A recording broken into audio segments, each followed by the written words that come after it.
Thank you, Martin.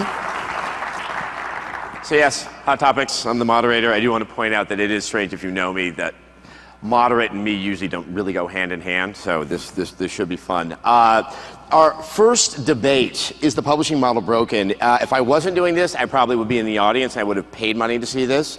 Joining us is Michael Pachter, managing partner from Wedbush Securities. Come on out.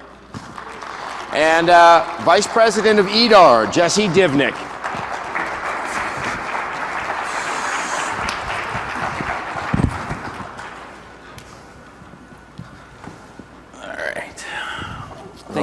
Thank you. I like the look. You like this? Yeah. I'm the Surgeon General of the Wasteland. I understand. We have to be done in 5 minutes because go-karting is starting now? Yes. Okay. Yes. So we don't want to get in the way. So the publishing model, is it broken? Michael, you seem to have a very strong opinion on this, so go ahead and voice it. I think that publishers were great in the 80s and 90s when consumers didn't understand what games were, and you needed to market to them and get games on the shelf, and you needed to give developers an incentive to work on projects. And I think the hurdle rate back then was you sell 300, 400,000 units of a game back in the 90s, you made money. So people could take risk. You had real great developers, many of whom are still making great games, coming up with great concepts. And a lot of stuff got greenlit and made, and I think, I would call that the golden age of gaming. Games got better in the next decade, but the hurdle rates went up. And what you saw was fewer new ideas, fewer new IPs, and we saw an evolution of the model to, if you're going to introduce a new IP, it better be in the beginning of the cycle, because we have to have the ability to make a sequel, and you guys all know about sequels. And now, I think people look at games, and if they don't think the game's going to sell 3 million units, forget it, we can't make it. There's just no way we're going to try. So that stifles creativity. I think that the publishers are turning into really kind of more like Activision, that has 2 giant franchises that generate 100% of their profits and probably 90% of their revenues. And I understand that Blizzard's going to do a lot more stuff, but right now it's 2 big franchises. And I think you end up with a lot more companies like THQ that can't keep up with that. And I mean, if you look at what THQ announced a couple of weeks ago, they're going to cut their development in half. They're going to make fewer games, cut their revenues in half, because they can't make money at $800 million in revenue. So they're going to go down to $400 million in revenue to try to make money. That's not good for the industry. That means there are fewer people paying for content. It's not good for the consumer. I think you have the same model in Hollywood, and the only thing that saves Hollywood is that Sylvester Stallone's too old to keep making Rocky movies, and Mel Gibson's too crazy to keep making Lethal Weapon movies. So they have to come up with new franchises, but that's not true in games. I mean, I think we're going to play Call of Duty 37, 20 years from now. Actually, yeah, they'll be up to 2 a year by then, so it'll be probably 37. So Jesse, I mean, obviously, yes, there are a lot of sequels. This is a pretty common complaint, but is it really just all on the publisher for causing this state of affairs? I think Michael makes an okay point that publishers stifle innovation. I personally don't believe that. Publishers allow us to experience innovation. Now, that's different from creating innovation. Innovation happens every single day. There's literally 50,000 iPhone games, if not more, released every year, and a lot of them very innovative, very creative.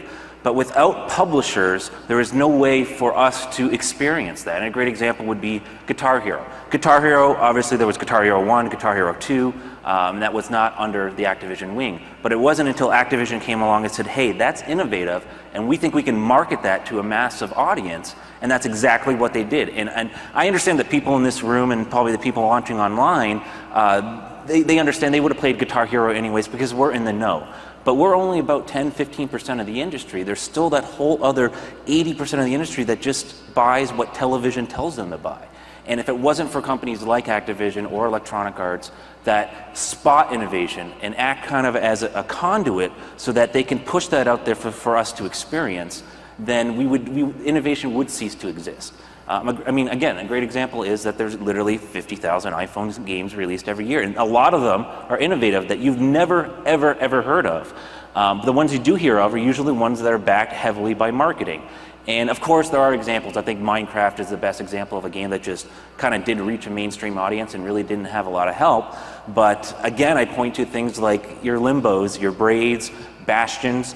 Those games would not have been successful if it wasn't for a publisher. No, Jesse makes a point that I'm quite aware of. You know, it's very hard for us in the press sometimes to know which of these games is going to be big because it is so hard to find them. Michael, if the publisher goes away, what takes its place? I mean, is it just the free-for-all for all types of games? You know, I'm not saying the publishers, all the publishers aren't going away. There will be winners.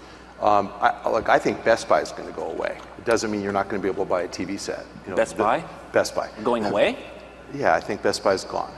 In 10 years, there won't be one. But it doesn't matter because Amazon will sell you a TV set. So you're always going to be able to find these things.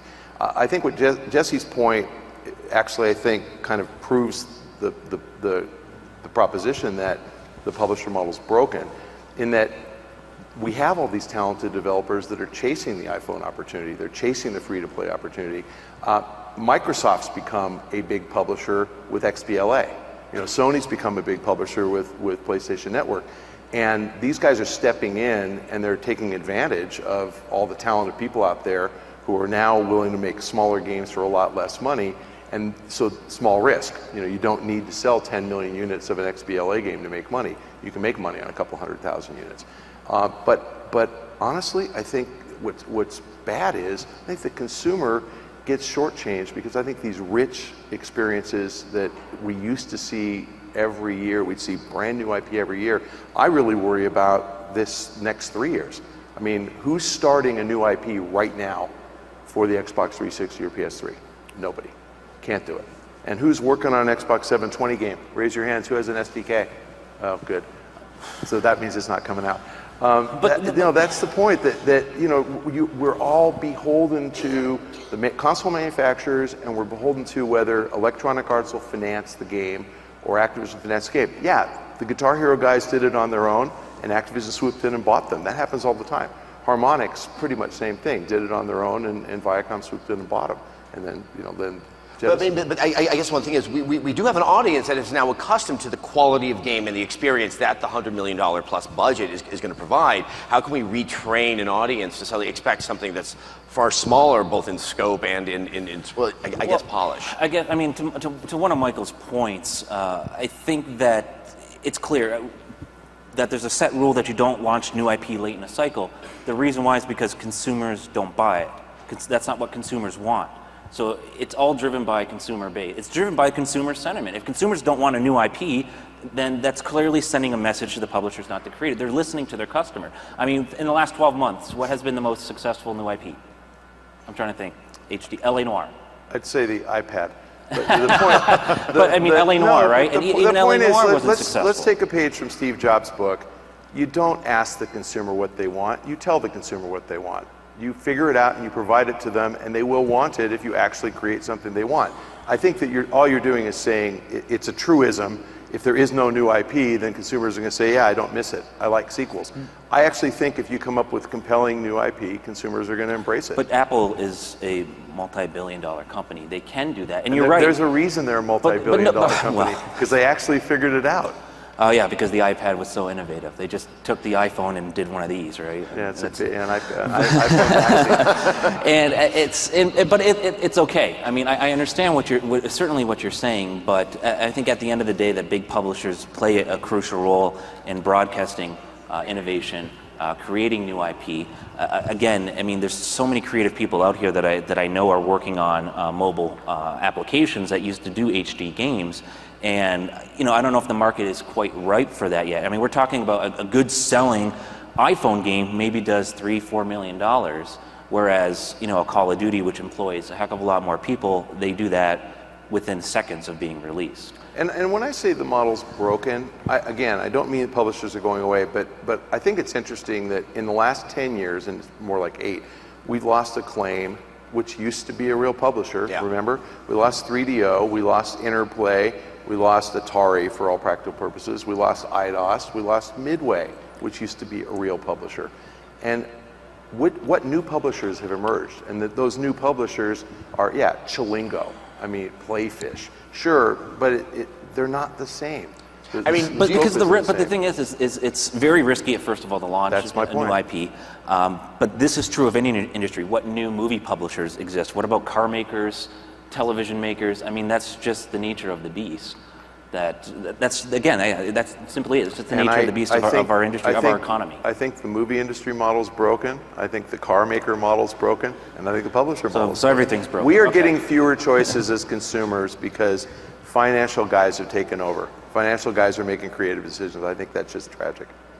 I mean, so you were saying that we need to tell people what they like Apple. But I guess as you were saying, without the publisher, how do we retrain tastes? How do we reach the audience without having one of these? There are enlightened publishers, and I'd say Take-Two is one. And you can either say they're enlightened or they're clueless. But I think enlightened. They let their developers tell them what they're going to make. The Rockstar guys have free reign. I mean, I think Sid Meier has free reign. I think Ken Levine has free reign. And they do come up with really interesting new IP, and it's working for them. So I think that's the right model. I really do. No, I agree for once with Michael Pachter that I think Take-Two is an example of how publishing should be. Yeah, and when I say clueless, I do not mean that their management team is stupid by any means. I think their management team is far less interested in making money than making great games. And they feel if we make great games, we're going to make a lot of money. And I believe that works. Do you think that that those two things don't work in opposition to each other? That you can invest in IP and it will actually turn a profit or bring in some revenue? Oh no, I think well, at least in video games, I think the entire strategy right now is investing into IP and investing into talent. I think that's definitely the future of our industries. I mean, investing in publishers is great. They're Activision, EA, Take-Two. I mean, they're going to make money in the long run. But I think the future of our industry, whether it's mobile, social, HD gaming, is investing in talent that have shown that they can consistently create great IPs and giving them the tools, the funding, the research that they need to do that. I think the problem is that the publishing model is not broken. The publishing model, the way it is, has operated not just in video games but books for hundreds of years. I did a little research, and hundreds of years ago, people were saying that the book publishing model was broken because it was stifling innovation. But again, I have to come back to the point that binding and stuff like that was really just making it hard to access the words. Well, the idea of just, well, I won't go too much into it, but back to the point of, I think Apple is great because they do tell consumers what's going to be popular, but it's risky. And we saw that with Nintendo, right? I mean, we were all there in 2005 when they revealed the Wii, and I think half of us probably shit bricks because we were like, what the heck is this? This thing's like the dumbest thing in the world. And that's how, seriously, and that's how publishers looked at it, and that's why publishers didn't support it early. And eventually what happened is that publishers got behind it a little bit too late, and they had to quickly ramp up and try to create unique and innovative ideas. And if you actually look at the most successful Wii games, they truly are innovative, and they were coming from the publishers. So I think it's very, very risky to rely upon the idea of don't listen to consumers and just you tell consumers what they want. It's very risky. Now, I can actually think of a couple of new IPs that are going to come out late term, and they're both coming from EA through the EA Partners Program.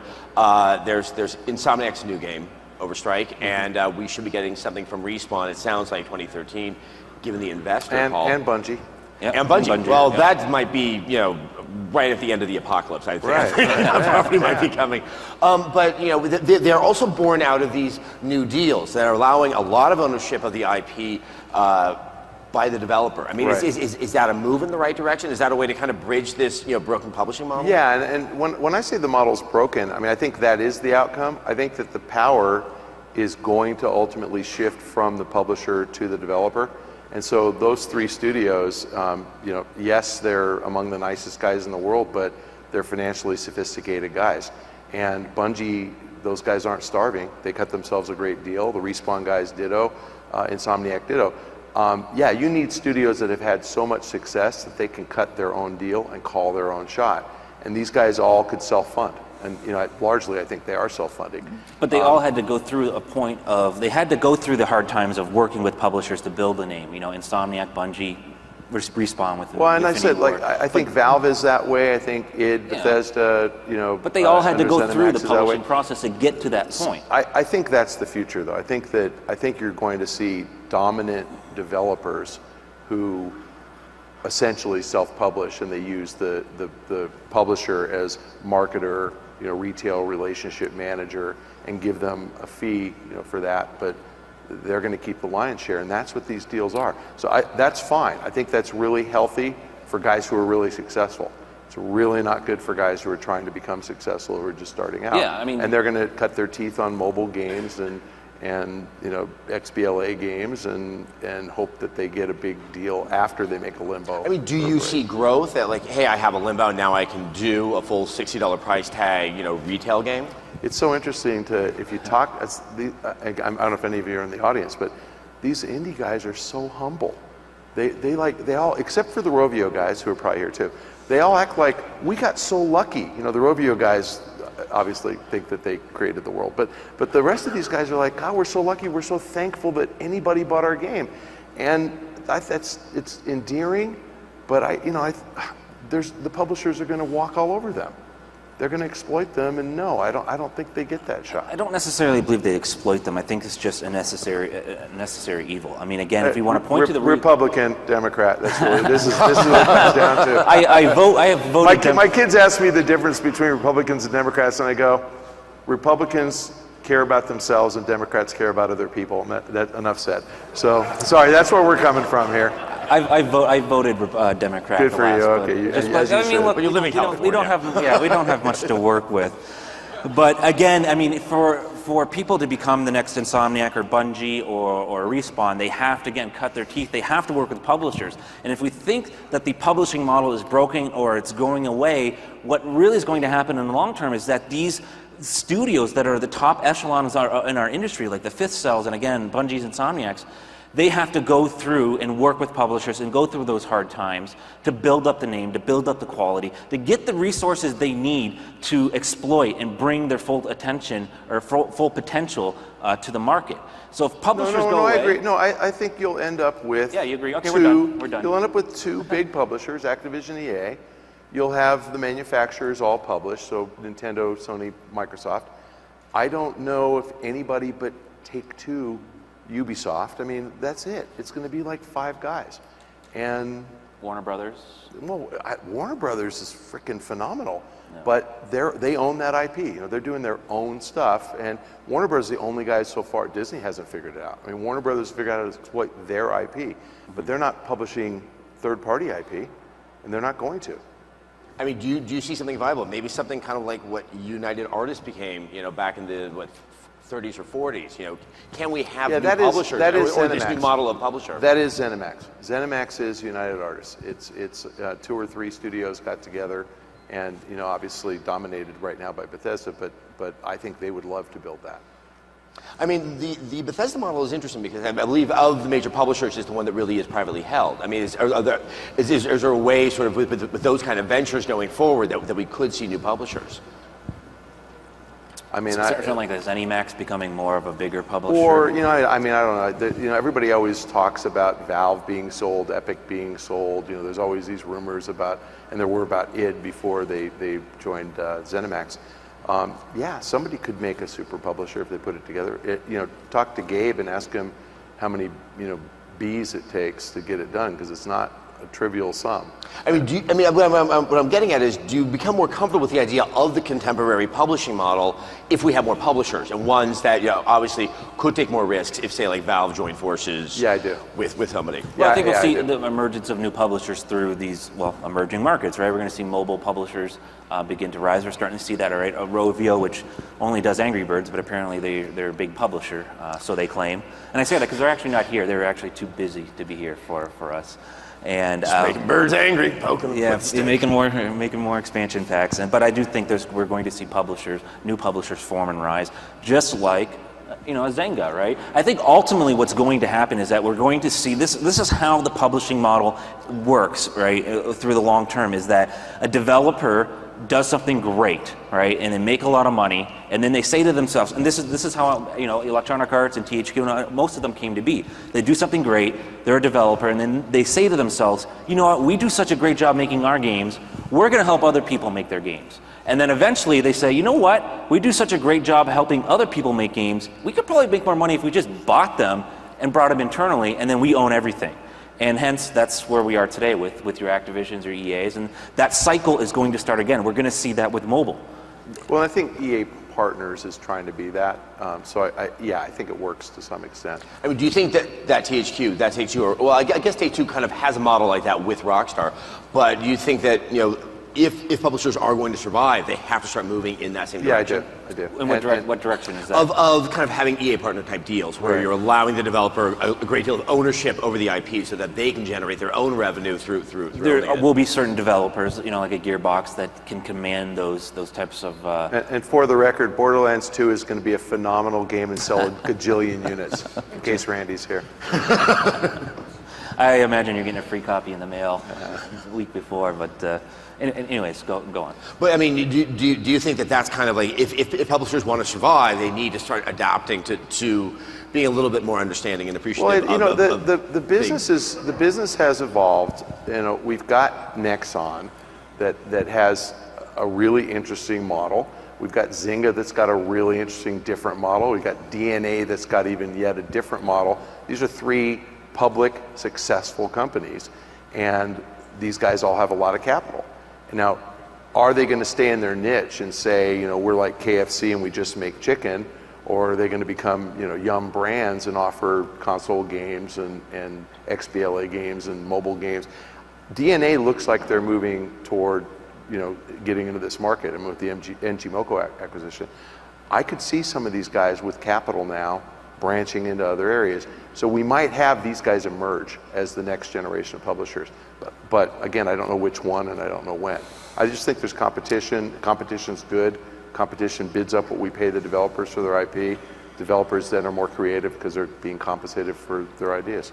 Yeah, I mean, the idea of the publishing model as it originally was created was to basically publish games. It wasn't to develop games. They found the developers, and like we're seeing today with Take-Two, working with, or EAP, for example. But that's how that's the publishing model, right? So the publishing model is not broken. Maybe the publishers are broken, right? Okay. Maybe the publishers are overreaching. All right, I accept that. I mean, and I'm not saying obviously as a negative sense, but we've evolved to the point where, again, publishers were like, hey, we do such a great job publishing, now let's just buy the studios outright, bring it in and we'll make more money. And then unfortunately it gets kind of top heavy. Some people, higher ups make the wrong decisions, and the game ends up being a clunker, mostly because the developers have really no strong incentives besides hitting milestones and review scores and certain sales. They don't have that sense of ownership or even autonomy, really, to do what they have to do. But yes, what I think Take-Two is the perfect example of what publishers should be doing. Just go to Rockstar and say, just make good games. Here's a blank check, and just do what you have to do. And yes, but you know what? Investors punish Take-Two all the time because they have to delay games. But at the end of the day, they make money. And I think we've come to realize that very recently. I think when they delayed Max Payne, their stock was not affected at all because they understand that Rockstar knows what they're doing.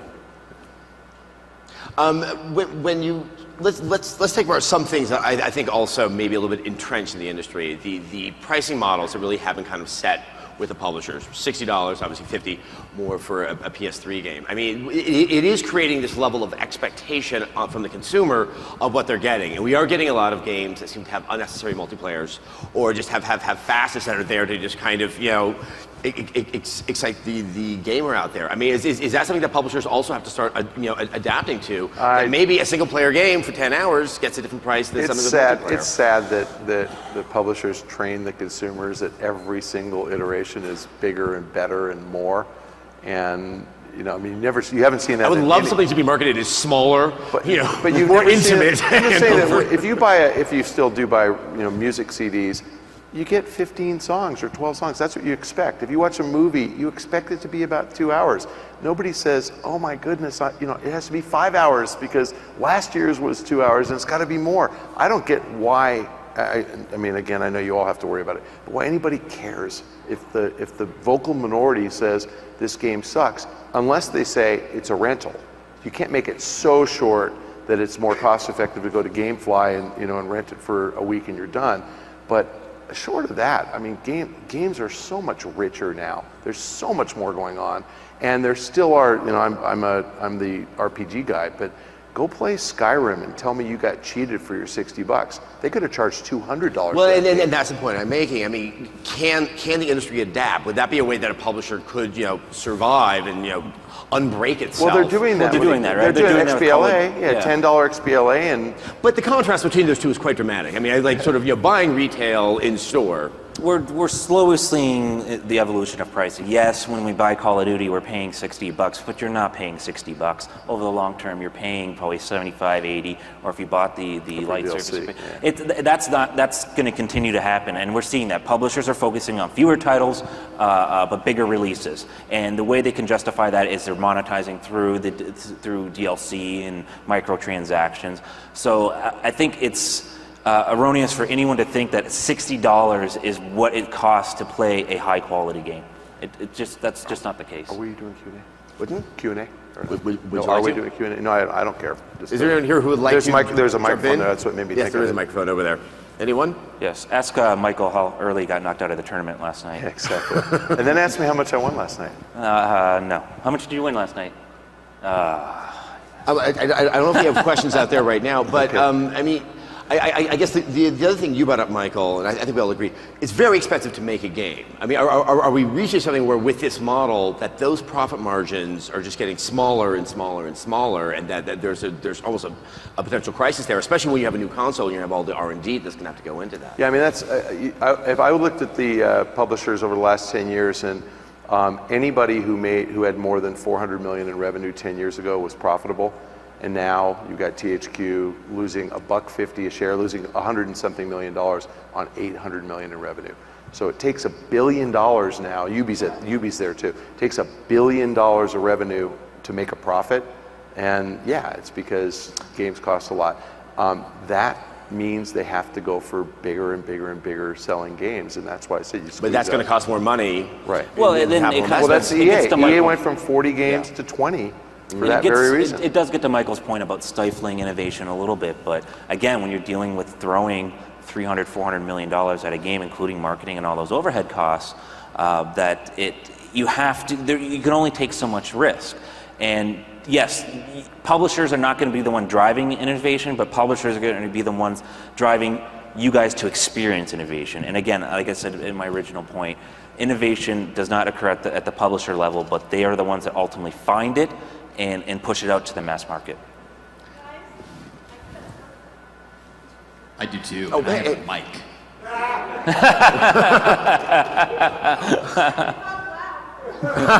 You can go first, Jill. Hold on. What a gentleman.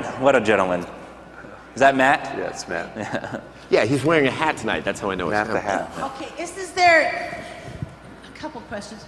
Isn't there room for new publishers to come aboard? And what is the future for self-publishing? The capital required to start up, I mean, if you really do have to do $800 million in revenue to break even, no, nobody's going to enter the business.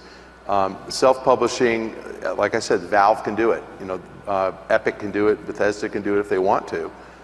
It's just that none of them seem particularly, compelled to hire marketing people and retail relationships. It's just a pain. But the big guys can do it. It's just that the stakes now are so high that you need someone else to take that risk. So I don't see any new publishers emerging. I do see the Zynga, Nexon, DNA maybe moving over into that because they're making so much money in their other businesses, their other core businesses, that they probably can afford. Yeah, if you're talking about self-publishing from an aspect of a 12-person team or somebody working with their friend out of a garage, no, it doesn't work. You're going to fail 9,900 times out of 1,000. Yes, you're going to get your mind crafts every once in a while, but especially among these emerging markets like mobile, social, it's incredibly expensive to get into that top 10. I don't think people often understand that a lot of marketing costs and there's a lot of back-end deals that occur for someone to get into the top 10. I mean, I've played games. I mean, that's obviously what my company does for a living, is we play every game, and we play a lot of mobile games that just never even break into the top 1,000. That are so innovative that if they just had a little bit of marketing, or they had someone to just help with the publishing, help with the PR, it would have been much more successful. And that's why EA bought Chilingo, because Chilingo was published Angry Birds, published Cut the Rope, and those are games that they kind of found, you know, out in the boonies. And I mean, you know, Rovio made 51 games before Angry Birds, and no one's ever heard of any of them, because none of them succeeded. So Chilingo got that thing. Self-publishing, unless you're a Valve or an Epic, it just doesn't work. And I mean, let's get that with 30 seconds. Yeah. And they're, you know, Valve and Epic are bringing in publishing size revenue. So I think Matt, you had something? Hi guys. Hello. You're kind of scratching on this a little bit, but I want to just. I would like to ask you to address the role of the publisher as curator in an increasingly democratized development environment where the barrier of entry is very low, and we do have 1 and 2 person shops creating great games. What you're saying to me seems like the role of the curator has traditionally been the publisher, and it's sort of this process of attrition and sort of funding. It's this sort of business-driven curation, and I'm wondering where you see that curator role going if it's not at the publisher level. Is it the press? Does it get broken off into a separate business? How do you see the See, I think EA is the publisher that actually gets this the best, because they understand that there's talent and great content across all the different genres. So they do have a social game publisher. They do have a mobile game publisher. They are an MMO publisher. They have EA partners, and they self-publish. So I think that they're at least trying to touch everything. Activision is famous for, Bobby Kotick is famous for saying, I'll look at those businesses when they look like they're, you know, big enough to pursue, and then I'll buy my way in. And so Activision's not in anything except console and MMO. So yeah, I think that EA as curator, sure, and Take-Two would like to be, but I think they don't really know how to do it.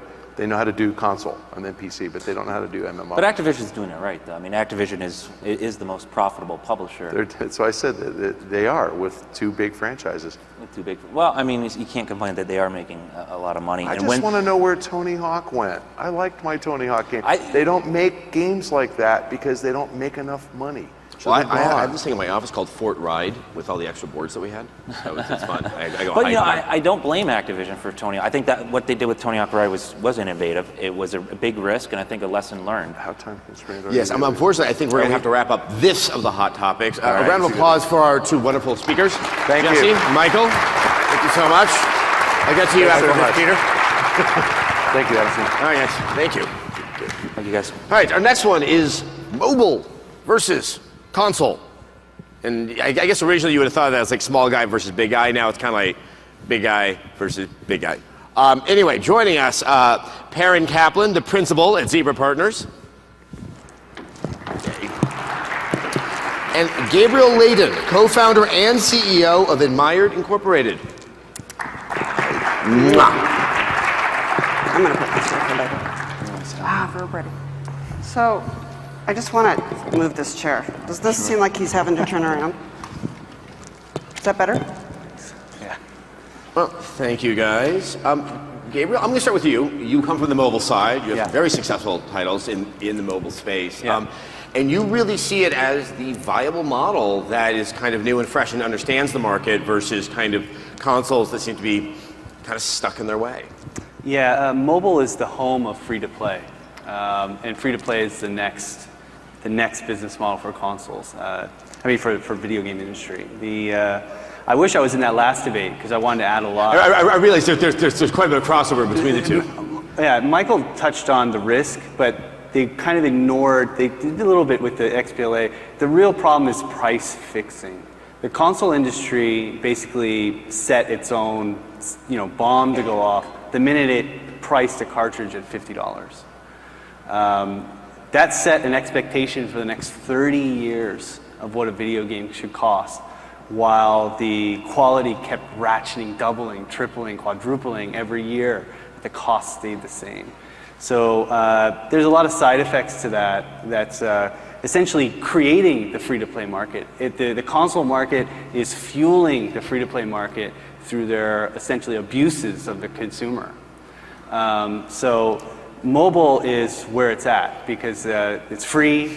Don't agree. Everybody has one. It's predestined that all 7 billion of us are going to have phones, which is really odd if you think about it. We've all decided that even in the remote places in the world that people are still going to have cell phones. So we're not even, maybe one in 9 people have a cell phone right now. So we've got all the way up to 100% to go. You have a growing market. Right. It's a huge growing market, and all the games will be free to try, all of them. But I don't think it's at the expense of console. Well, as I was about to say, I mean, did your 10, 15 years at Nintendo help make Gabe the man that he is? Well, I think there are slightly two different things. I mean, reflect back to the Jesse and Michael talking. I do think innovation is absolutely crucial, and in the console arena, there's a challenge of how you stay innovative because the traditional mechanisms aren't always working perfectly. That said, for example, in 2011. In Q4, using NPD's good data, there was a 5% drop in dollars, but units were flat for console. At the same time, there were a lot of people purchasing apps and games and doing that on mobile. I think a lot of us are, where we entertain ourselves is really dependent on where our lives take us on a daily basis. I like to catch as catch can on my phone. A lot of people play as they're in bed before they go to bed at night, even though you're told not to do that. I have to turn my screen light down or I can't sleep. But I think those are crimes of opportunity, and I choose those games to play when I choose them there. And I really think twice about whether I'm going to spend or not. I mean, if you look at how many people actually paid to play Angry Birds, I think it's 12 million versus the 500 million free downloads. It's a whole different deal than purchasing Skyward Sword, which is an amazing game. To me, that's like buying a Harry Potter book, an amazing book that's going to be a legacy, replayed, and shared in a community fashion with your friends and family, versus my one-off for $1.99, my tiny tower. To me, those are two different things. I mean, Gabriel, I think it's where a lot of people do get fixated, myself included, that what's happening in the mobile and the free-to-play space, are those the people who are playing the console games, or are we just growing an entirely new market from kind of fresh, virginal gamers? I think a lot of people are new, but we have tons of chat rooms in our games, and there's chat rooms where people just literally talk about their Modern Warfare tags, right? So there's definitely overlap between the two, but once again, we keep hearing this argument, and we've heard this argument. I remember watching the news and seeing Pearl Jam say that vinyl sounds better than CD, has a richer sound. And then the MP3 came out, and the music industry said, well, we have super audio CDs and DVD audio and surround sound. So really what's happening is free-to-play is the MP3 of the video game industry. And it's going to basically destroy all other business models because it removes the risk from the consumer. But how can I enjoy my free-to-play game when that's a singular experience? I realize that it's a vast community within that game. That's your family there. But, my daughter, my husband, my friends, I have to play Just Dance 3. Hooray to our buddies at UB. My daughter loves it. That's not something that I can experience. She'll borrow my iPhone, and there's certain apps and games she can play. That is, again, a crime of opportunity. So I come from the they're two different players. I come from the coin-op industry. Okay, I started Atari in 1999, and that's the exact same argument coin-op used for the past 15 years. We can make prettier games, and for a while they were better looking. We can provide guns. We can have then Dance Dance Revolution saved them in the early 2000s.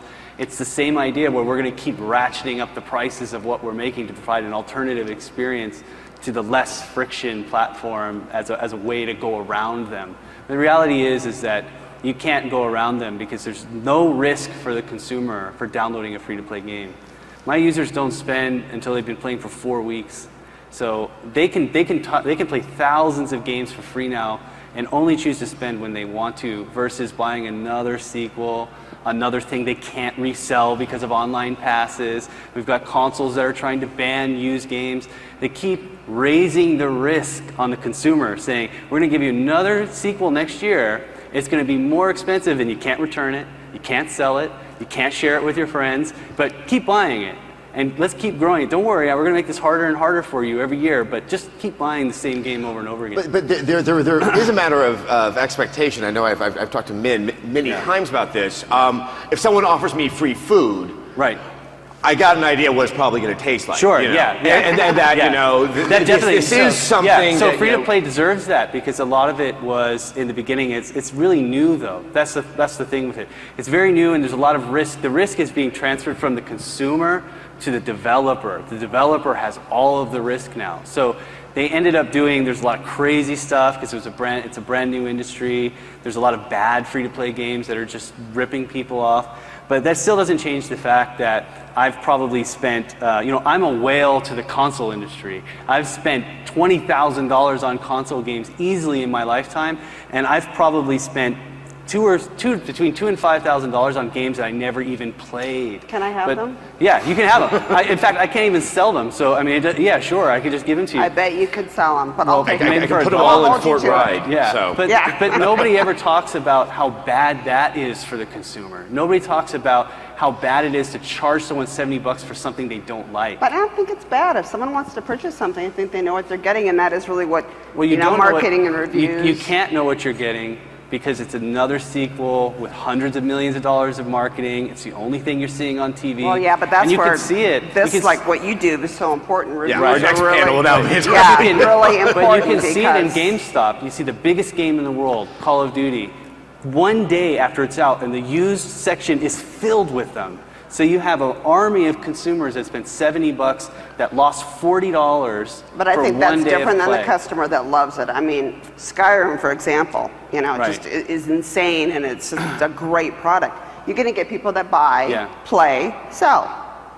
Buy, play, sell. I mean, that is what that niche is. But I mean, also, I think there is an onus on the publisher, with to make it damn good. Because we're so dependent upon sequels. Right. You do kind of have to bolster that franchise so that it doesn't become a bad word when the 2 or the 3 or the 7 version comes out. But I also think that's where and tooting a horn for just the business that I'm in. That's where really early reviews and sneak peeks and things like that matter. Even. A really good publisher and developer will listen to what people have to say. I mean, if the early read on it is not going to be great, and if there are things they need to tweak, the developer really has to listen. They can't have their ego in it. They got to really hear what people have to say. It used to be where you really couldn't tweak. Now you can do a little bit because the production of it is different. Right. We were actually talking about a little bit on the previous panel, this notion of curation. I know from someone in the press, one of the reasons we don't cover many free-to-play games is they're free. So it's kind of our role and our agency in there to kind of bring attention and sort of cull the good from the bad becomes kind of a moot point. I mean, how do you guys expect to grow as an industry because the marketing model is so different? It's absolutely brutal. The model for acquiring users is just insanely complicated. We work with 40 different partners. We've been doing this for 3 years. On iOS, we were the first social game to launch on iOS in January of 2009. So I can tell you how much it's changed over the past 3 years. It just keeps changing, and it's going to keep changing. It's very hard. Is it profitable though? It can be. I mean, it can be, and you can also throw your money down in a black hole too. It can be it's really difficult. It's really difficult. And also, as you sort of see this as the model that people may have to go to, I mean, how is the free-to-play model going to be more adaptive so that they can start to offer experiences that are more, that are like what you get on consoles? And I was going to point out that we're talking a lot about social. I'm one of those guys. I actually play games to get away from other people. Sure. I mean, is that something that free-to-play, can move into? Did you play the Wii by yourself? That's really surprising, because when I started in this, I thought you couldn't make a single-player free-to-play game. I was just like, you can't do it. It sounds to me like you can't. But arcade games did it for a long time, and we're seeing apps like Zombie Farm. Total surprise! It was a single-player game for a year and a half, and it was a huge hit. So they weren't even connecting to a server. There was no server involved. They were selling virtual currency, and it was a top-grossing app. So it is single-player free-to-play is coming in a very big way. I mean, do you sort of take this idea that that the console, or at least that era of games, that it isn't adaptive quick enough, and that things like free to play will somehow be able to overtake it? I think we've seen some slowness in innovation, and I think Hopefully by now companies recognize what they have to do to stay in that game, if you will. Not to make a pun of it, har har. But I do think that there are separate audiences again. There's going to be overlap. They're going to get people that purchase a lot of hardcore or other kind of games and that also purchase it for console. But I don't think one is going to eat the other's lunch. I mean, I mentioned the numbers earlier. It's still an incredibly, 68 billion, I think, is projected worldwide for games for 2012. That's like a massively huge number. I do think that there's a perception issue. I think people have a perception that lunch is being eaten in the console arena when the actual numbers don't quite line up that way.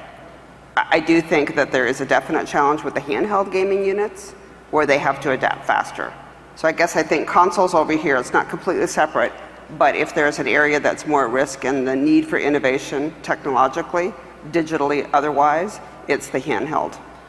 I mean, can consoles really move into that social space? Can they even move into the free-to-play space? I mean, are they, or will there have to be kind of a clear dividing line between the two? They will. I think that they can. I think they will. And I guess, and this is all perception, but for example, playing games on Facebook. To me, your computer is that console. Mm-hmm. So, I mean, you could play a yes on your phone, but to me, that's an example of adaptation. I do agree with my dear friend Michael that some of the new crop today may be the publishers of tomorrow. There's definitely going to be continue of changing hats, but the whole thing about consoles absolutely dying, I believe it is not true, and I believe that experience is still so desired by people. I don't think that kind of togetherness is going to go away. I mean, I played 700 hours of MAG. I mean, that's one of my favorite games of all time. And so I definitely understand there's a different need that console can give you that mobile can't. But there's a fundamental rule to free-to-play, and that's taking over console, whether people expect it or not. It's going to. But there is one rule. You can't make money if they're not playing. That's the only rule. You don't make money up front. You don't make money on a subscription, so they have to be playing often in order for you to even charge them anything, right? So everybody in here sleeps next to their phone. It's a terrible thought, but I think you're right. It's true. Everybody in here sleeps next to their phone. Everybody has their phone with them all the time. So what mobile lets, and also, by the way, your wallet is now in your phone. You have NFC coming, you're able to buy coffee just by waving your phone now. So you literally have the opportunity to make a game inside someone's wallet. That's what's coming. So if you think about the ability to access the customer, say, hey, this game is actually played 24 hours a day. It's not just when you're playing the TV, it's played all the time. So our games are played 24/7. People they call their phone their nightlight because it's just going off all the time if they're really into it, right? So that's a different type of design. That's a different type of thing that it is kind of crazy, but it's a different type of thing that console has to deal with. If you have a legion of free-to-play developers with hundreds of millions, billions of dollars in funding, making games that really need to take time in order to make money, how do they have time to play anything else? Because if you look at free-to-play developers, the games, they're very selfish. They want you to play them all the time. So these kinds of players don't have time to play anything else because they're in that world, and that's the world that they want to be in. I want to go back to a point that he mentioned earlier about consoles, that you're going to pay the money, you don't know what you're going to get, you might not really like it. Speaking for myself, and I'm in the industry, so I think I probably speak for others, there is so much crap to wade through on a mobile phone apps. You're downloading stuff, you're like, this is a piece of, delete, delete, delete. Right. You've got to it's like going to, Marshalls, and you got to go through the bins of junk to find the gem. Yeah. I'd rather just know that something that's coming from Activision is already going to be a quality product. I've read the reviews, it's looking good, I've seen sneak peeks, I'm excited for it. And for the amount that I'm going to spend on that, I mean, I had to really think twice about it. Am I going to spend $1.99 on this? Oh my God, it's $1.99. I actually thought twice. Yeah. I know I want Skyward Sword. I don't think twice about it. The I issue. got to make sure I get my copy. That's the issue when everybody's freaking out. And you could read this in reviews of apps that cost $1.99. Well, I think there's more crap there than there is in console. There is, definitely. Basically because console can't take any risk. There's no more risk left because they have to price it at $60. So then it has to be good, though. So I mean, it does tend to. Well, that doesn't mean that it's better. I don't make money. I want people to pirate my game. I pay people to download my game. Literally, we offer like Tapjoy platform. We literally pay people to try out our game. That's a lot different. But then they stay. That's a lot. They have to, or I don't make any money, right? So the onus is on me to make something that they like. So when a console developer makes a game, they don't care if you play 100 hours. They really don't. If you play 2 hours or 100 hours, it doesn't really matter. As long as the sales add up and it's worthy of making another sequel. I care. You have to like my game. I think they care if you trust their brand and that you're willing to buy more and more games. But also, as we were just talking about, that initial point of sale isn't the only way to generate money off of the product. Right. DLC and all the ancillary things. There is more of that responsibility. But there's definitely responsibility for them to like the game, but not on the same level. It's not even close. Most of our players don't even play a second session. That's how it goes. You throw money, you buy people in, you spend money on iAds and everything else. What happens to the others? They stay and they play, and eventually, if they stay long enough, they end up paying, and then we can run a business. But console has the ability to make Madden 10, 11, 12, 13, 14, 15, 16, 17, and every year make it harder and harder to return, harder and harder to sell, and keep sticking people with 3 more features. 3 more features, 3 more features. I think there's an overemphasis on franchises, and I recognize that's a really big part of the business. Yeah. But I think there's an overemphasis on it. It's not all that there is to pick from, and a lot of them are damn good. I mean, that is one point I made. That one of, I think, the benefits of sequels in our industry is that they do tend to, in most respects, improve from one game to the next. Well, sequels. And I think there was a point in time where they didn't, and I think that the developers and publishers heard from consumers. Well, sequels are made because the marketing is cheaper. That's why sequels are made. It's cheaper to market a sequel than it is a new game. To hit the same number of customers that a Call of Duty 15 can hit, I don't know if it's cheaper. It's a lot cheaper. If you try to hit all of those people... G4 is expensive. Yeah, it's very expensive. Really? But if you tried to hit all of those, the same you mean number a separation? of customers, the brand equity is so massive in these sequels, it makes a lot more sense to keep making them because marketing keeps going up. Marketing keeps getting more and more expensive. So in your space, I mean, what do you personally have to do, and what is sort of your free-to-play mobile industry have to do so that they can keep pace? I mean, because the marketing just becomes so challenging. I think it is kind of like a Marshall's out there, and you just don't know which one is going to be worth my time or even worth the download. The answer is in the game design. Green has 25 million users and makes 600 million a quarter. Okay, that's $1 billion more than what Zing is making roughly, with 1/10 of the users. So the answer is that they make better mobile free-to-play games than most Western developers. I think it's something Americans kind of don't get yet is that the Chinese, Korean, and Japanese developers are much, much better at making the next 10 years of games than we are. Perrin, I mean, I have wondered about this. I mean, the Japanese are good, I agree with you. But when you look at emerging markets, China, India, I mean, there is a huge untapped consumer base that's out there. I mean, can consoles actually get into those markets? I mean, or is it really going to have to give itself over to social, to mobile, to free to play? I do think that there's a risk of, the pie is going to get bigger, and it is getting bigger. I do think that there's a risk of that slice getting reduced. So the innovation challenge for the console makers is definitely large. I have to say that the 3 that are out there are completely equipped at making it happen and happen well. I mean, but are they equipped at also getting the costs under control? As we were talking about with Michael and Jesse, I mean, that really is becoming, I think, stifling to the sense of innovation, and whether or not they can adapt, because just that entry fee for a AAA game is just so high. Well, you mean the cost of the hardware and the software? Well, yeah, just to make games, especially for a new piece of hardware that probably is coming out a year or 2 down the line. I mean, is that? I mean, I don't know. Everybody says it's really expensive, and in this economy, everything's expensive. So people really have to think. The tie ratio gets affected. People have to think really hardcore about it. But nobody's dragging them to store to buy it. I mean, my daughter really wanted Just Dance 3, and well, that's what she was going to get. And I don't feel any bit like I got robbed. It cost me less than a bag of groceries, honestly. So I think there's, everybody talks about the price. Well, the price of all these apps at $1.99 and up to, maybe $9.99 at the most, has made people have expectations. But again, I'll go to my earlier statement. There's an awful lot of garbage out there, and it's $1.99, $2.99, $3.99, and I get disappointed I bought it and I delete it.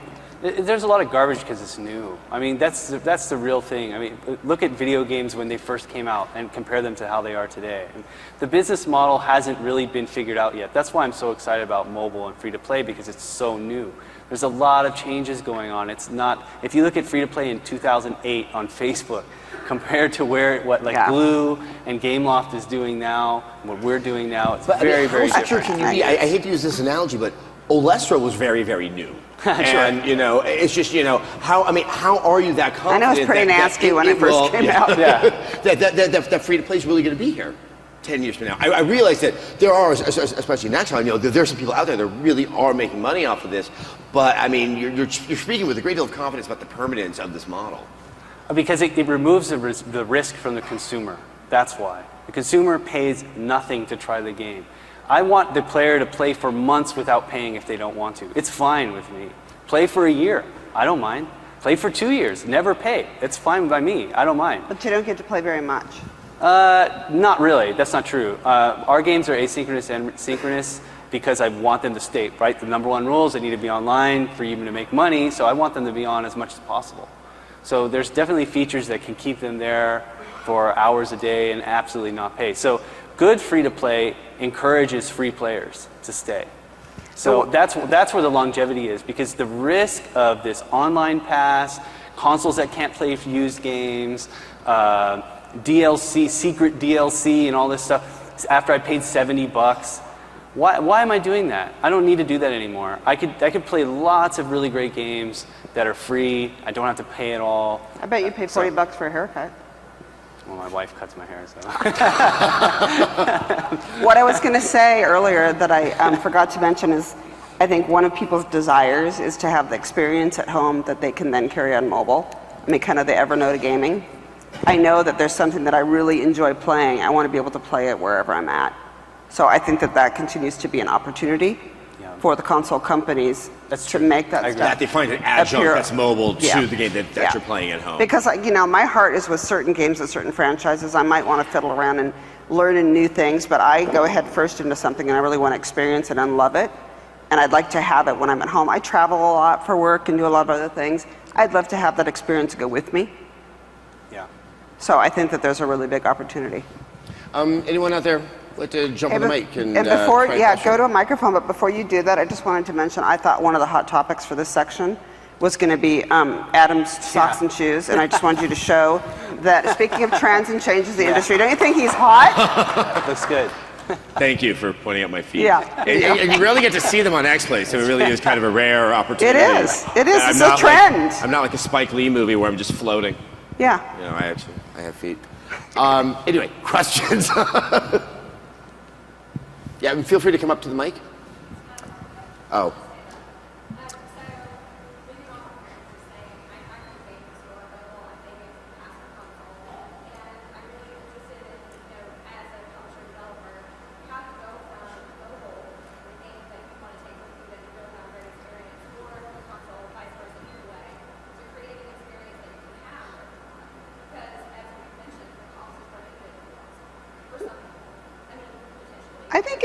I think it depends. I mean, you could have something grow only on mobile.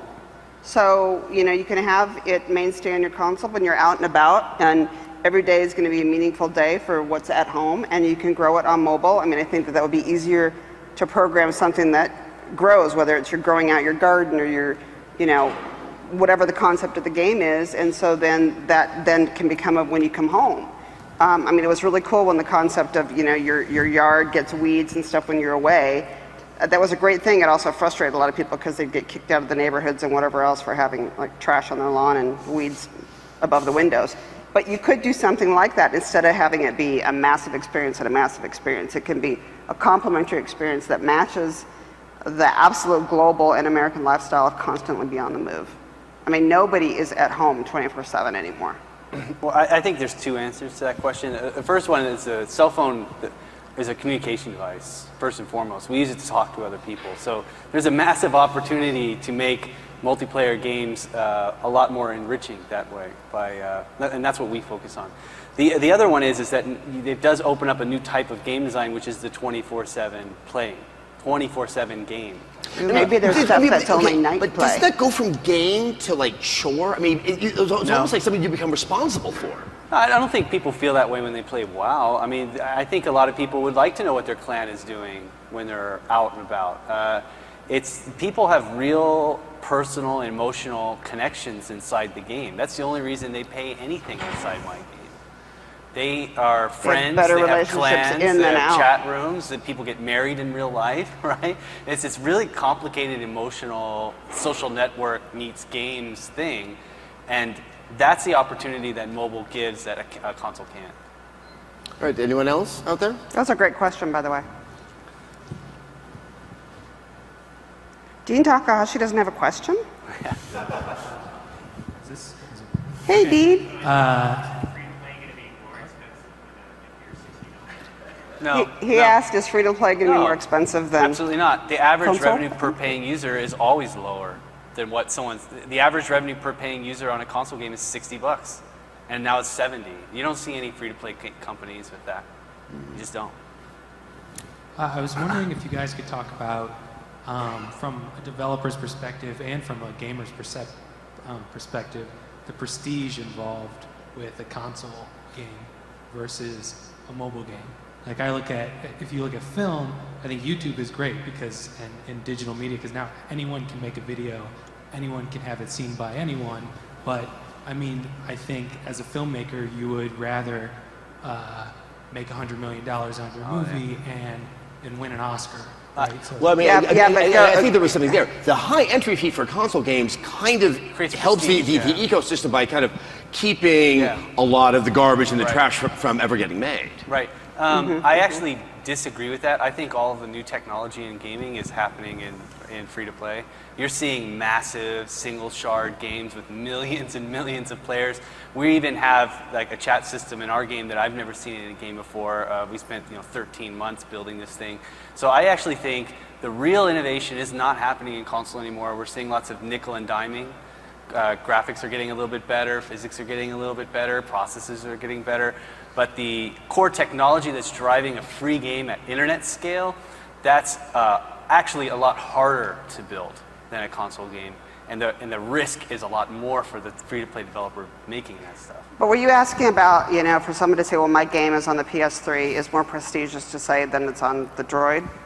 I think people would say that, but I don't think an engineer that would apply to my company the kinds of things they'd be working on, I don't think they would come in and say, oh wow, this is so much easier than what I used to do at I mean, Perrin, would an engineer feel just good working on a Tata as they would on a Mercedes?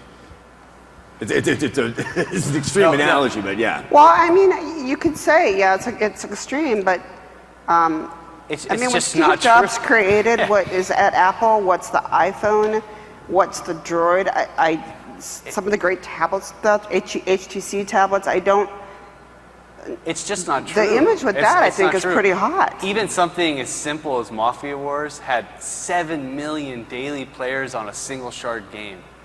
Okay, I mean.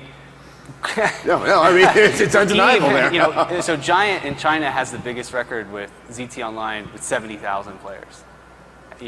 At this peak concurrent. So you can't. The technology is definitely there, and you're kind of seeing a different type. It's more like Facebook kind of technology, so it's not on the screen yet. But that's going to happen too. All right. Well, Perrin, Gabe, thank you so much for this discussion. You're most welcome. Some debate. Perrin, you're going to be staying here because you're about to take this seat. I'm going to make your rear end sizzle. For Gabriel. Thank you so much. Thank you. Thank you very much. That was a lot of fun. Thank you. I've never sat over here before. Which seat do you want? I have to be close to my chair, or Okay. else I'll get anxious. It's so different from the left It is side. so different. In fact, there was this really long bio about Adam, but everybody knows who he is, right? Anybody here not know Adam? Ray Padilla does not know you. Yeah, I'll school him on me right after. Okay, so I'm just going to give you a line about him to make him feel better. and I think this is true because Adam and I have worked together for 20 years now. Back when I had hair. You are still as adorable, although I'm not so sure I'm up with the socks here. Adam said it was very European to do it like that. Well, it might be European, but you have like your legs sticking out. Yeah, I didn't know I was going to be in director's chairs. So. Like what's her face? What not to wear? I think you're adorable. Don't take me wrong, but just keep it up here. But we may be moving to that. Okay. His ankles are hot. I will buy that. You have 2 hot ankles. So Adam excels at making sense of video game related issues for non-gaming public, and I think that's really true. He's been in front of the camera as a host of video game TV shows what seems like forever and a day. And he's been a journalist for over 10 years and is a total joy to work with. His fight partner is Jamin Warren, who is a speaker, writer, and founder of the gaming magazine Kill Screen, which I hope many of you have read, even online. He's a video game arts and culture company. He's a former reporter for the Wall Street Journal and a critic for Pitchfork, and has been featured for his views on arts and technology on NPR. Here he comes. The New Yorker, Fast Company, and Slate. And I did want to say, to kind of get things started, for Kill Screen Game Magazine, his focus is to bring richer thinking to video game journalism with the attitude that gamers are smart, thoughtful, and can focus on things other than killing, robbing, and leveling up. Right? Correct. Okay, so I have some questions for you guys, and I want to make you really uncomfortable. So if one of you is more a CNN and the other is more the New Yorker, explain if you agree with those definitions and which route do you think is more powerful for your readers and gaining new readership. Well, you're the look, I'm the CNN in this. I think it almost works as an analogy. I mean, obviously, a nature to CNN is its persistent availability and their ways of just reiterating the same thing over and over again. That we are a little more of a slice of that. But no, we definitely do speak to a very broad and a very, very popular audience out there.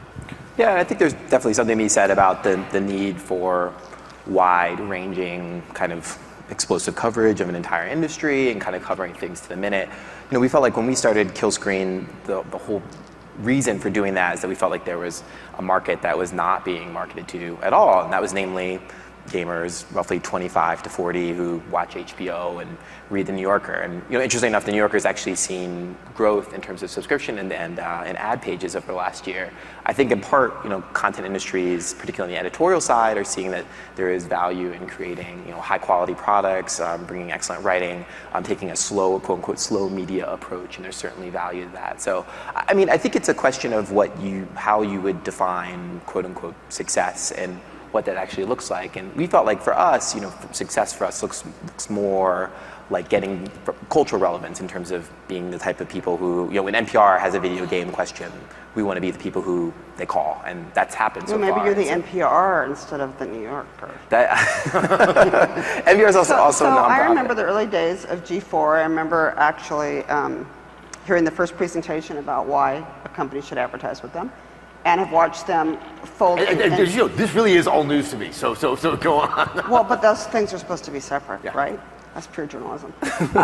And watched it, grow to something big. Is that heyday going to be over and that kind of flash disappear, and the more thoughtful journalism going to have a greater impact? Well, I mean, I think it's a function of differentiation. I mean, I think for me, as someone who reads a lot of games press, one of the key problems that I often have trouble telling the difference between a G4 and a Kotaku and an IGN, and it feels like they're all targeting kind of roughly the same demographic, which is dudes. We are. I mean, I think there's a valid point there that we're going over all of them. I think the fact is that look at the debates happening out there for the primaries. I mean, it's just I think where we are is going to stay. Whether or not it can be modified in some way as shifting from just the dude audience, which I think has become a little bit a little onerous, to something slightly wider. But I think that mass market, trying to get as many people all at the same time, there's a role of the permanence, and I think that also brings about that sense of kind of resentment, because it does take on, I think, a very loud voice. Yeah. So do you stand for the everyday consumer that games a little bit but not a lot, and you stand for the person who? I think we actually get something of a mix, and actually, at G4, the people who watch X play, I think we get maybe the largest chunk of any outlet out there of people who don't, on a regular basis, go to websites to find things out. But then as you kind of move from X play kind of further and further into our website, you get people who are a little bit more aware of what's out there and kind of, I'm a gamer and so I'm going to yell at you about the PS3. Grr. That's me being a gamer right there. When I was a reporter at the Wall Street Journal, one of the things that we often talked about was the journal being, quote unquote, a second read. And the idea was that every person in the country and the world had a first read, which was like a local publication or a publication niche interest. And the point of the journal was to be everyone's read, right? That it was going to be something that everyone could sort of approach. I think one of the big problems I think with mainstream gaming journalism is that it creates this feedback loop in terms of there's this relationship between game publishers and between the mainstream media outlets that they market to. And we heard some of the conversations earlier, specifically about how do smaller game publishers, how do we market things? And what happens is, game publishers break up their demographics and they say, all right, there's like old women who play Facebook games, and then there are dudes who play shooters, and then they hear the same thing from all the mainstream media outlets, in large part because large media institutions don't really pay attention to games for the most part, with the exception of the New York Times, who has a video games critic. Most places don't have someone who's assigned to games, and I think that's a real problem and not something that's going to be fixed. So you fill that hole. That's the idea. We're new, so and thankfully he's doing that. And one thing I was actually just in a speech over at SMU a couple weeks ago, talking about this. That I think this feedback loop is actually very counterproductive, both to the press and to the industry as a whole, because it's almost this call and response that we have with our viewers and our readers out there that has kind of brought about this hyperventilated way of covering video games, and our readers expect this, that there's this competitions that we're establishing where they really don't need to be. I mean, side-by-side comparisons of games with PS3 and Xbox 360 is just fueling this kind of asinine fanboy behavior. Multiple if I worked at the Wall Street Journal, the New York Times, I don't want to cover these idiots. And we really almost seem to, and look, we get viewers and readers out of this, but the long-term effect is that no one seems to want to look at the video game industry as a place of culture and of art, which I do believe it has, because that seems to be a secondary objective when we're covering games, to actually put them out there that way. And like Kill Screen is one of the rare examples I think is different. Yeah, I think some of this comes from our position. We're in New York, and there really aren't a lot of games that are made. We're in New York, and there aren't really a lot of games that get made was in New York at one point in history. That's true. I mean, there are a lot of cultural conditions why New York has a finance industry, and a lot of programming talent heads there. There was never a big technical institution in New York City.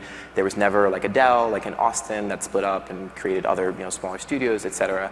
But I think one of the big problems is that often brands and money and culture all happens in New York, and games do not. And I think that's a big long-term issue for the game industry. One that I feel like manifests itself in terms of Isn't the way. that kind of an inside thing, though? I mean, I don't think average American knows that. No, I don't think they do, and I think that's. I think in terms of mainstream coverage, it actually does have an impact. That if it's not really kind of right outside that door, you're not going to be. Look, the New York Times is kind of the national paper now. I mean, they really have squeezed out so many papers in smaller markets, and they can't walk out their door and sort of see a game company there. It's not part of the cultural ecosystem. I think it's a very valid point, and that same for There's been, I think, 3 articles at the New Yorker about video games in probably the past 6 years. Yeah, Wired's another good example. I mean, they've done, ostensibly this is, a publication that's supposed to be about forward-looking technologies. I think the Halo 3 cover was the last cover, in 3 or 4 years that's ever been done about video games. I think Chris Kohler made that one happen. I mean, I love it when it happens, but it's one of these things where I have this conversation with friends of mine in New York City who do a lot of other creative things, and they want to know more about games, but they just don't know anyone in their personal lives who does, and I think that's a big issue. So that's something that we're trying to fix also. Well, and I think there's something that's also happening inside of the press that's kind of like when I went to Lollapalooza back in 1993 and the Red Hot Chili Peppers played, and I watched a bunch of teenage girls go with their lighters when they sang Under the Bridge. I'm like, my band, it's over. I can't share my band with them. And I think there is either overt or covert something in our psychological makeup where we kind of also want to be more inward looking, because somehow once we start to share it with the mainstream media, with the general public, that some of the allure of what brought us into games in the first place is going to be lost. Okay, so let me ask you this, and I obviously know what I think, but I also know, being in the field of marketing, what a lot of the public has thought in the past. Are gamers smart people? There's the perception of like, I think there's two types of games, gamers. But I think they're the gamers that make themselves apparent to me on message boards. And there's the people who they enjoy a game and then they go on to another facet of their life. I think that those people probably are articulate and thoughtful and stuff like that. I do think, and we fomented it, that there is a quality, and they're not the only people that go to the message boards, that I've tried in many occasions to try to get them to think more critically about what a game is. And they go to the site, they look at the score, look at the pros and the cons, and then they elevate. And I do feel responsible for their creation, and at the same time, I'm very worried about where it's going to take the industry in the years that come. That it's just, good, bad. There's no sense of nuance. There's no sense of discussion. There is absolutely no discourse about games in a very helpful way, with at least within a lot of the relationships we have with the guys on our website. I don't want to speak for other websites when I say that. Yeah. I mean, I do you're supposed to be a little more combative. You're being way too nice. I'm Jamin. I think we're moving out of a world where people ask, do you play games, and into a world where they ask, what games do you play? And I think that term gamer is one that over the next decade will become as useless as the term reader or viewer. But I still think it's a pejorative, and I think it will always be. And I think in the same way that you're an obsessive, otaku. I mean, something like that. That I don't know if we're ever gonna get rid of that stigma, and it's because of, I think, a lot of those images. Not so much of the guy who's housebound, but the person who seems to have lost all sense of perspective. Well, it could be how many of us dressed when we are on our 12th hour of game playing and haven't peed. Yeah. I don't have clothes on at that point. Yeah, see. Well, I think part of it is it's a dialogue thing from the mainstream game perspective. You'd be hard pressed. Again, I feel like for a lot of game websites out there, it would be very difficult for someone who's not fully abreast of what's happening in the world of games to just pop in and figure out what's going on. And those sites are not geared for that, and I think that's created a lot of roadblocks. And I think it does a couple things. It creates roadblocks for new audiences, which I think can create problems for publishers when they're trying to reach new audiences.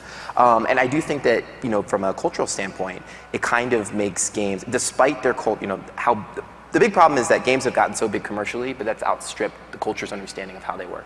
A really good example of that, we partnered with the Museum of Modern Art last summer to do the first ever arcade. We took over the entire museum, more than 1,200 people came, and the spread of people who came to that was phenomenal, and I think that's more reflective of the type of people who are interested in games. It ranged from everyone to the 80-year-old MoMA patron to sort of the hardcore guy who's going to be at like every penny arcade, etc. But I think that format and the setting was one that attracted a wide variety of people, and that's something that frankly I'd like to see from a culture standpoint, more of my mainstream, video game peers being in conversation with other cultural but it's institutions. also, and I find that there's a real resistance to want to actually look at games as just culture, and that's to instead just look at them as a commercial product that is evaluated.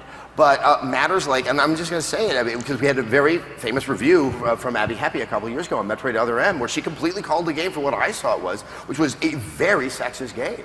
And one that infantilized one of the few strong female characters out there in gaming, and then by virtue of being game, made the player complicit in this kind of sexist fantasy. And she was excoriated, and of course ignored in large part because only a woman could say that, was people were saying. But we don't. And as with Resident Evil 5, which I think it's debatable, but yes, there were points of discussion about the representation of Africans in that game, and there was almost like this a block within, I think, the press that like we don't go there, and that you would go there with the movie, you would go there with music, and we don't treat ourselves that way. Are there unbiased journalists? Is unbiased journalism, does it exist in gaming? You just cited an example of someone getting crucified for it. Well, I mean, that's reviewing. I mean, and I think that's the thing is that. But a lot of journalism in gaming is reviewing.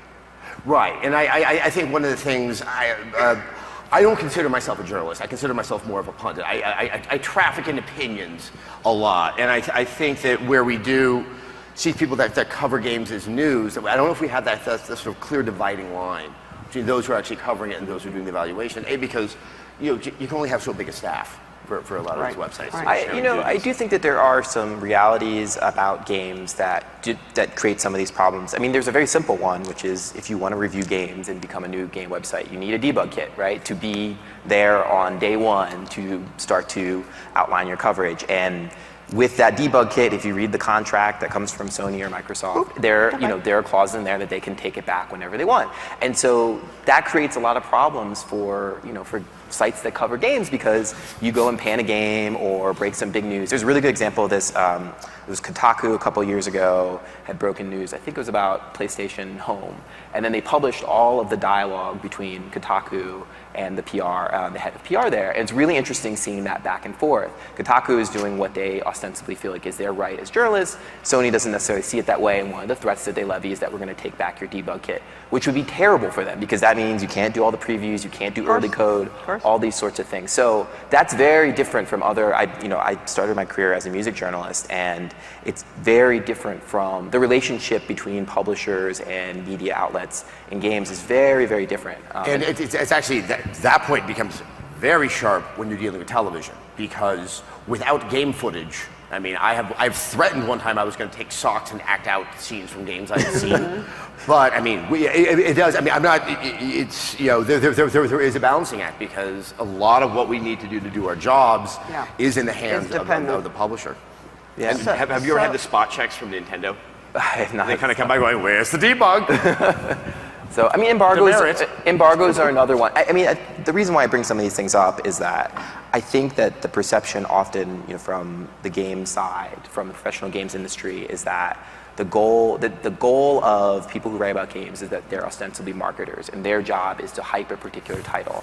And I feel like, that kind of relationship creates a lot of problems long term in terms of expanding markets. Social games are a great example of that. That was not something that most mainstream game websites were really writing about. The industry wasn't really thinking about it. It was coming out of Silicon Valley, and all of a sudden it becomes this multi-billion-dollar industry. So I feel like the more myopic and narrow both sides, both parties at the table become, it creates a lot of problems. And I think that there is a wealth of, there's so many people out there who want to play games. I feel like, the more that we can bring those people to the table to talk about them, I think it's a good thing for the industry writ large. I think our relationship with publishers was once a very virtuous circle that has become very, very vicious and inward looking, and is not able to sort of break out of that mold, so that we can start to incorporate other games, social games, and just find new ways of covering games. Because I think the thing is, games themselves have changed so dramatically, and we kind of still try to approach our coverage and our evaluation of them from a model that was really kind of born out of the tech industry in the mid-90s. Yes, very much so.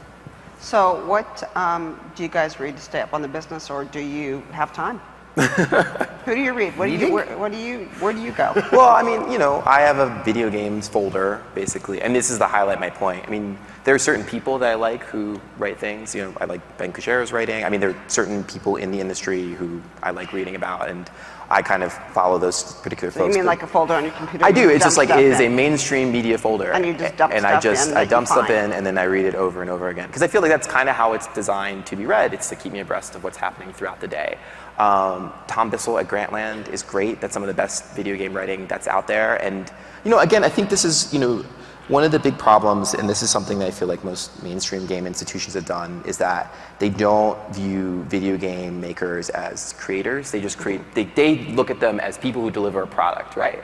And one of the things I think that Tom Bissell has done at Grantland, and something we certainly strive to do, is how do we make games more broad and robust in terms of our understanding? How do we think about them in terms of the connections to art, design, music? And that's not just because we think we have some high, lofty aspirations for games. No, but it's like music and all the rest is connected across. No, and I think some of it's marketing. I think it's way. marketing for us as well. How do we differentiate ourselves in the marketplace? So we have a partnership with the Wall Street Journal to provide content for them, and we launched a partnership with Pitchfork Media, the largest music website in the world. I think that the only reason that we were able to do some of that stuff was because we were thinking about games more broadly. And ultimately, I think that's good for everybody. But again, I do feel like a lot of the writing about games tends to be very, very narrow. I love the irony that he actually has sort of a niche outlet where he thinks broadly. And then we have a broad outlet where we're actually thinking very, very niche. And I think there's almost no precedent, I think, for entertainment journalism. So where do you get your stuff from? Or do you I depend on us PR people to provide you with the...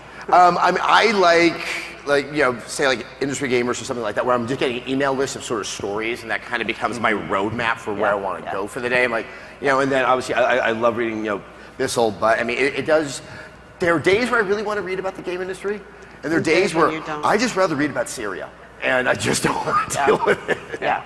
Well, I think, part of the problem, one of the problems is that for game content, there's really basically like one speed, which is just a lot, and you think about, other, let's take Apple, which is a pretty good example. There is like Daring Fireball, there are folks who cover, Apple Insider, all these different sites that cover Apple in terms of every single rumor, every single little thing that's happening for that company.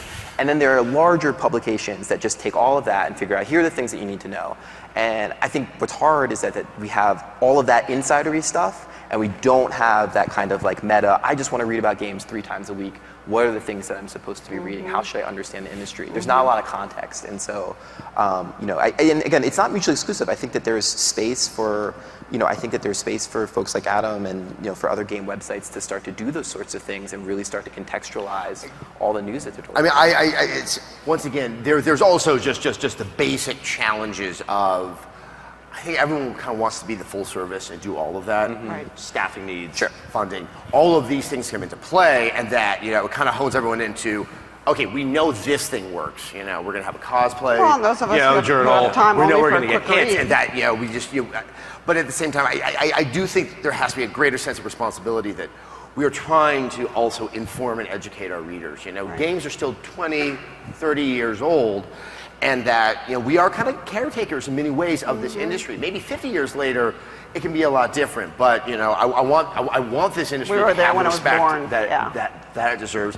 And I want people like my wife who just sees games as that thing that gets in the way between me and her to also start to see all those values and something like that. And I think that it is a responsibility that all of us share, and that the game publishers themselves need to understand their complicity and just kind of when unlockable costumes are the big deal, we've really lost track of what the making of games, what the value is all about. Did you grow up with the same thing I did? And that was, my parents would say, I'm super proud of you, but I really don't understand what you do.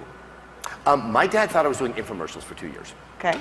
So, yeah. Because it didn't even cross You were his selling mind socks. that you would I saw actually you. watch a show about video games. Right. My mom wondered why they sent me to college. So.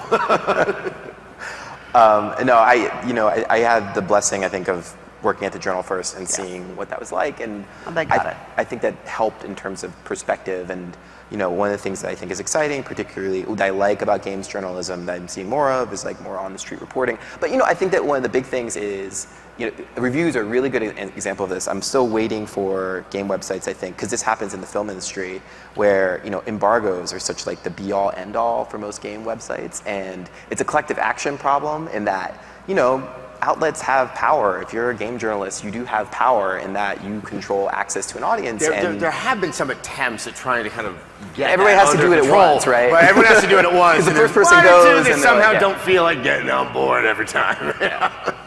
So the reason all this stuff I think is really important is that I feel like if games don't develop, and this is our onus, if games don't develop like a wider personality, a wider audience, I think that there are instances. A really good example of this is SOPA, for example, right? In the tech world, obviously SOPA, a terrible, terrible thing. But for the legislators and for the lawmakers, they would never dream. They obviously are going to side on the side of the traditional entertainment industry because they know how to play the game. They know. Yeah, and they also don't really play games. Yeah, exactly. And so my concern is that if game journalists, if we stay so narrow that we're going to miss some big opportunities, but also that, you think about the Supreme Court case that went through. I mean, that should have been national news everywhere, and it wasn't, and that would have had disastrous, deleterious effects on the video game industry. And so that feels like ships passing in the night. I think that is an excellent one. I think many people are aware of that rather shocking Jon Stewart joke that I think happened a week after the Supreme Court gave its ruling, which, didn't expect seeing that. But I know many people were writing it on the site when we were doing our coverage of it, and everyone was under the impression that game ratings actually carried the force of law, right. And that all of this was just going to mean that now a 5-year-old can go buy Grand Theft Auto. Right. And I was actually a little bit stunned and felt that, okay, we have a lot more work to do so that people understand your favorite pastime is going to go away or become very, very flaccid if this law actually gets upheld. Right, but that takes time to cultivate an audience that really cares about those things. And I think if you're training readers that the only thing they should be caring about is what new hat is going to be released for Team Fortress 2, which I care about as much as the next person, but that's the only thing that's there. That's going to create problems long term when you need to get them engaged in actual issues. And I think that the perception is that sometimes that the video game industry is somehow immune to those larger forces at work. But it's not unreasonable for me in the future to see some overreaching attorney general to go after social games because they think they're too much like gambling and it should be taxed, and some poor mother lost her home because she was playing some Facebook game or something like that. See, that's a literacy problem, and if we don't fix that, there are all sorts of people who don't understand how games work, who wield a lot of power in this country. I mean, you look at the way that Barack Obama talks about games, and he doesn't always have There was a guy today who said he went on his vacation with his family and let his kids use his laptop for movies, and $11,000 bill. He obviously either didn't care, didn't pay attention, or didn't know. But see, that's the thing is big media institutions will see that and they're like, aha, that's proof. Games are bad. My alma mater, the Wall Street Journal, ran this great story about how people were playing Skyrim and other types of games and doing pacifist missions. But in the same breath, they're also there's still this perception that games are violent. Or my favorite is, video games are used as shorthand for idle wasting of time. Right. Even when people are writing about video games, like, well, they're off doing those video games and digging holes for no reason. They consider the two to be equitable, and that's something that I would love to see changed, and that we have to create that literacy. I was just reminded of when hot coffee happened. Oh yeah. Suddenly, I was just thrust into one of the satellite tours where every local news station was like, how could they? I mean, and everyone conceived of games like Rockstar literally just had this sex thing, and they just kind of went and put it in the game. I'm like, no, you can't. You weren't supposed to be able to access it, and the reason why it was there is this game would kind of fall apart. You just can't pull chunks out of it. But there really is such a general. I mean, people just see it as linear media, and that you could just pull it out like you would a chapter from a book. Yeah. So we've been having a serious conversation. You guys have now torn each other apart. I'm so disappointed, but. Going from serious to, you said the word Skyrim. And earlier today we were talking about the Skyrim Hoarder video. I don't know if anyone has seen it on G4, but the show Hoarders, and the guy's talking about his... I think it's the only safe way to make fun of hoarders. Yeah, he's talking about his buddy as a Skyrim hoarder. He's like, he's just obsessed and he's zoned out and he's got like 25 hats and, he just can't control himself. Where is the fun and funny side of gaming? Does it have a role in journalism, what you cover? We actually used to. We have comedy on the show. We used to have a lot of comedy on the show. One of the things that we and I even made this call, is that we used to have savage funny reviews where sometimes we were trying to get to the joke in the course of doing the review, and that needed to stop because there is kind of a level of trust, and we wanted to get our phone calls returned. But I think it is fun and it is entertaining, and because it's interactive, there is those things like, wait, hold on, I really can't just collect everything in the world of Skyrim and put it in my house, and it becomes very funny. That invention, which is nowhere to be found in more passive forms of entertainment, I think it's there, and I think that's where it becomes exciting, and it's fun when it does also become funny. Yeah, we struggled with that early on. Again, we're pretty young, only 2.5 years old, and the perception was initially that Kill Screen was a really serious publication, it's academic.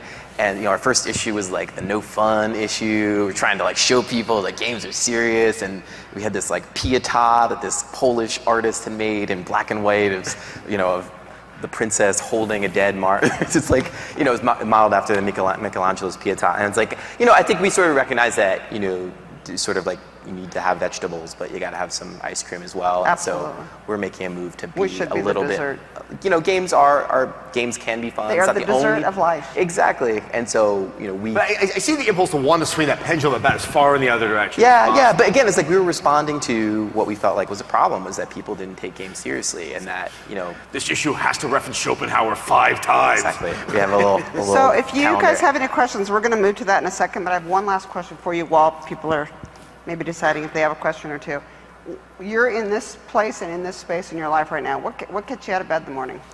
Running a business. This is my first time being an entrepreneur. So that excitement of getting up and facing the day and new challenges, that's my big thing.